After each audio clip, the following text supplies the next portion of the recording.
उठो। नमस्कार सर। नमस्कार। मेरा नाम पंकज कुमार है। मैं बिहार के जहानाबाद जिले का हूँ। जी। हम तो मेरा यह सवाल है सर कि आजकल जो एस्पिरेंट हैं वो बहुत भाग दौड़ में हैं। उनको लगता है कि 6 महीने में किसी तरह सिलेबस कंप्लीट हो जाए, 8 महीने में हो जाए, साल भर में हो जाए।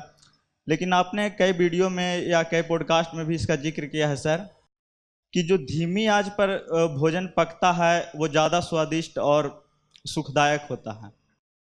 तो क्या सर समय का क्या भूमिका रहता है इस प्रिपरेशन में, चाहे वो बीपीएससी हो, जेपीएससी हो या यूपीएससी हो? जो शुरू से शुरू करना चाहते हैं उनके लिए समय की क्या निर्णायक भूमिका रहती है?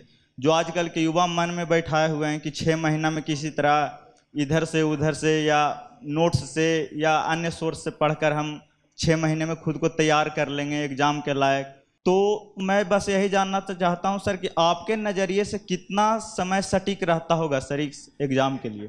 मतलब मेरी राय आज के लिए है कि बच्चों को कॉलेज के सेकंड ईयर में तैयारी शुरू करनी चाहिए, अगर इस फील्ड में आना है तो। आने नहीं तो बात अलग है। और जब कोई बच्चा कॉलेज के सेकंड ईयर में आता है उसकी उम्र आमतौर पे 18-19 के आसपास होती है। अगर उस उम्र में शुरू करे तो मेरी सलाह ये है कि 2 साल तक रोज केवल एक क्लास करनी है, उसे घर जाकर रिवाइज करना है, अपने नोट्स बनाने हैं। यानी कि 2.5 घंटे क्लास, 2.5 घंटे और 5 घंटे पढ़ते रहिए, बाकी कॉलेज अपना करते रहिए। तो 2 साल बाद क्या होगा, ग्रेजुएशन पूरी होते होते पूरा सिलेबस आपका अच्छे से तैयार हो चुका होगा। वो तो सबसे अच्छी तैयारी है। अब मान लीजिए आप ग्रेजुएशन कर चुके हैं और 21 साल के हो चुके हैं। अब जितना समय ज़्यादा लगाएंगे आपका सिलेक्शन उतना ही लेट होता जाएगा। तो आपको ज़्यादा समय खर्च नहीं करना चाहिए। उसका तरीका क्या है, आप एक दिन में एक नहीं 2 क्लास करें। एकदम शुरुआत में दिक्कत लगे तो 3-4 महीने तक एक क्लास करें, रिदम बनाएं, लय बनाएं, और जब लगे कि हाँ अब मैनेज हो पाएगा 2 क्लास शुरू कर दें। 2 क्लास रोज अगर आप करते हैं तो यूपीएससी का पूरा सिलेबस, जिसमें सीसेट भी है, एसए भी है, ऑप्शनल भी है, जीएस भी है, 1.5 साल के आसपास समय चाहिए। रोज 2 क्लास करते हैं तो, पूरा सिलेबस करना है तो। सिलेक्टिव पढ़ना तो अलग बात है, हम तो पूरा सिलेबस करवाते हैं। तो 21 में शुरू किया, 22.5 तक तैयारी पूरी हो गई और आपने एग्जाम दे दिया। ये तरीका है। अब एक तीसरा तरीका भी है कि मान लीजिए 26 साल में आपको होश आया कि आईएएस का एग्जाम देना है, नौकरी में है, छुट्टी लेके आए हैं, टाइम है ही कम। इस बच्चे की खास बात यह है कि इसका मेंटल डेवलपमेंट अच्छा खासा हो चुका है, क्योंकि जॉब भी कर रहा है, उम्र भी ऐसी हो गई है। ये बच्चा शायद 6 से 8 महीने में पूरा सिलेबस कर लेगा।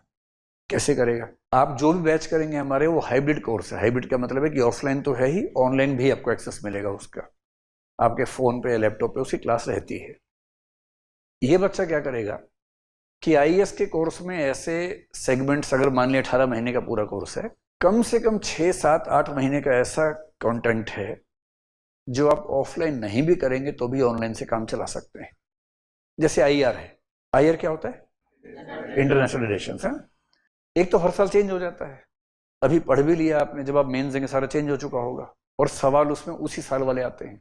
वर्ल्ड हिस्ट्री में 30 क्लास लगती हैं लगभग, और वर्ल्ड हिस्ट्री से पिछले 4 साल में केवल एक सवाल आया है। 3 साल तो आया ही नहीं, और 1 साल केवल एक सवाल आया है। तो 19 साल के बच्चे को मैं ये कहूंगा कि वर्ल्ड हिस्ट्री ध्यान से पढ़ो, क्योंकि वर्ल्ड हिस्ट्री पढ़ने से आईआर समझना आसान हो जाता है। पर 26 साल वाले से मैं कहूंगा कि वर्ल्ड हिस्ट्री छोड़ दो। केवल प्रीलिम्स और मेंस के बीच में मेंटरशिप टीम के लोग आपको 10 क्वेश्चन देंगे, उनको रटना, एक दिन में वर्ल्ड हिस्ट्री खत्म आपकी। तब हम उस तरीके से काम करेंगे मेंटरशिप में। तो जब आपकी उम्र ज्यादा है, समय कम है, तो हाँ 6 से 9 महीने, 10 महीने में सिलेबस कवर हो सकता है, रोज 2 क्लास करके, कभी कभी 3 क्लास करके, कुछ सेगमेंट्स को छोड़ के, कुछ को प्रीलिम्स और मेंस में शॉर्टकट में काम करके। ये तरीका होता है। लेकिन ये उनके लिए है जिनकी 2-3 ट्रेन निकल चुकी हैं, चौथी ट्रेन में बैठ रहे हैं। जो 19 की उम्र में सही ट्रेन में बैठ गए हैं, उनको ये सब नहीं करना है। उनको शांति से 2 साल तक रोज 1 क्लास करके कॉलेज के साथ तैयारी करनी चाहिए। ठीक है। एक बात और है कि आप दिल्ली गए, पैसे की दिक्कत है, रहने में ज्यादा दिक्कत है, तो दिन में 3-3 क्लास करके सारे नोट्स बनाए, घर पे आ गए, और जब किसी क्लास में दिक्कत हुई, ऑनलाइन तो है ही आपके पास वो क्लास, ऑनलाइन देख के रिवाइज कर लिया उसको। ये भी एक तरीका है। पर अगर आपका बौद्धिक विकास अगर उतना नहीं हो, जैसे 18-19 साल में बच्चा बहुत मैच्योर नहीं होता है, शुरुआत कर रहा होता है, वो दिन में 2 क्लास करे, 3 क्लास करे, ये ठीक नहीं। 21-22 की उम्र वाले 2 क्लास कर लें, 26 की उम्र वाले 3 क्लास कर लें, जिनके पास टाइम वैसे भी कम है। ऐसा एक रास्ता निकालना चाहिए।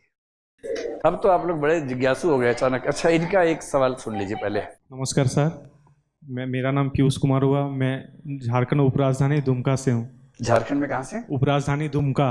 अच्छा, दुमका से। मेरे मम्मी पापा आपका बहुत सम्मान करते हैं, बहुत ज़्यादा। आप नहीं करते? इतने सुनते हैं कि बहुत ज़्यादा। मेरा 2 क्वेश्चन है सर। जी, आप उनको शुक्रिया कह देना मेरी ओर से। हाँ। सर, जब आप प्रिपरेशन कर रहे थे तो आप अपने आप को मोटिव कैसे रखते थे? मतलब उस टाइम में तो इतने सारे डिस्ट्रैक्शन भी नहीं थे और ना ही मोटिवेशनल भी था उतना। तो मोटिवेशन तो भाई देखो, मेरा अपना मानना है कि डिसिप्लिन और परसिवरेंस की वैल्यू ज़्यादा है। अल्पकालिक मोटिवेशन जो भाषण सुन के आता है उसकी वैल्यू ज़्यादा नहीं होती। तो एक शब्द होता है अंग्रेजी में ग्रिट का मतलब ये होता है कि लंबे समय तक अपने उद्देश्य को लगातार फॉलो करने का जो माइंडसेट है या ग्रोथ माइंडसेट है वो आपके पास है या नहीं। तो मैं उन भाग्यशाली व्यक्तियों में हूँ जिनका माइंडसेट वैसा था, इसलिए डिस्ट्रैक्शंस ज़्यादा होते नहीं थे। हुए भी तो बहुत परेशानी नहीं होती थी। भला हमने 17 साल की उम्र में नौकरी करनी शुरू कर दी थी सेल्समैन की, वो सब की है, लेकिन उसके बाद भी पढ़ाई हो जाती थी। तो अगर आप कुछ ठान लेते हैं और सीरियस हैं, अंदर से आग है, तो बाहर से मोटिवेशन नहीं चाहिए होता। तो मुझे इंडिविजुअली बाहर से मोटिवेशन की जरूरत नहीं पड़ती थी। तरीका ये था कि रोज रात को सोने से पहले कागज पे लिखता था कि आज क्या क्या हुआ, कल का टारगेट ये है, इतने घंटे पढ़ना है, इतनी चीजें खत्म करनी है, और फिर एक कागज पे अपना नाम और नीचे IAS फिर काट देते थे, कोई देख ना ले।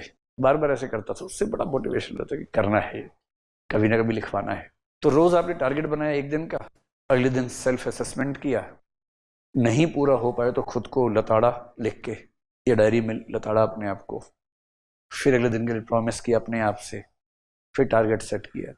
तो डायरी राइटिंग मेरी हैबिट तब से थी, रोज के लिए टारगेट्स बनाना, डेली के भी, मंथली भी, ईयरली भी। और मेरा 70-80% टारगेट्स हो जाते थे मैच। इतना अगर आपका हो रहा है तो आप ठीक है, इसका मतलब। आजकल डिस्ट्रैक्शन ज्यादा है ना। पढ़ना शुरू ही किया था कि नोटिफिकेशन आ गया, टंग, आया भी उसका है। अब कैसे कोई पढ़े बेचारा। तो आजकल तो ये कि अगर आप अपना फोन 2 घंटे के लिए ऑफ करके रख दें तो मेरे ख्याल से पढ़ाई हो जाती है। अगर फोन से ही पढ़ रहे हैं, ऑनलाइन पढ़ाई कर रहे हैं, उसी फोन से जिसमें मैसेज भी आते हैं, तो दिक्कत है। या तो सारे नोटिफिकेशन ऑफ कर दो पूरी तरह से, फिर केवल वीडियो देखो जो पढ़ाई का वीडियो है। जब आप देखो, 2 चीजें हैं, एक है वो मन जो प्रेरित करता है कि भटको भटको, इंस्टा देखो, टिकटॉक देखो, ट्विटर देखो, और एक मन कह रहा है कि नहीं पढ़ो। इनमें कंपटीशन रहता है, जंग रहती है। जब तक ये वाला हावी है तो आप हर 10-15 मिनट के बाद डिस्ट्रैक्ट होंगे। इसका बेसिक मतलब है कि अंदर इतनी फायर है नहीं कि उसको शांत कर सके, और जब वो फायर आ जाती है तो फिर वो वाला मन शांत होने लगता है। दिक्कत है कि ये वाली फायर आमतौर पे तब आती है जब समय कम रह जाता है, इतना कम कि वो पर्याप्त नहीं होता। तो सारा खेल इस बात का है कि आपके अंदर वो फायर उस समय तक आ जाए कि देर ना हो चुकी हो।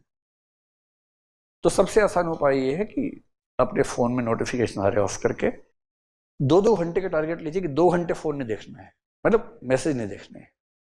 अगर किताब से पढ़ रहे हैं तो किताब से पढ़िए, 2 घंटे फोन ऑफ कर दीजिए। और अगर फोन से ही पढ़ रहे हैं तो 2 घंटे तक किसी भी हाल में ना व्हाट्सएप देखना है, ना कुछ और देखना है, कसम खा के बैठिए। और ये पॉसिबल है, कई लोग ऐसा करते हैं और कर लेते हैं। ऐसे बच्चे यूपीएससी में टॉप करते हैं कि बार उनका इंटरव्यू आप देखेंगे, बोलते हैं कि हमने 2 साल पहले इंस्टाग्राम ऑफ कर दिया था। सीधे मतलब उसको अनइंस्टॉल कर देते हैं फोन से।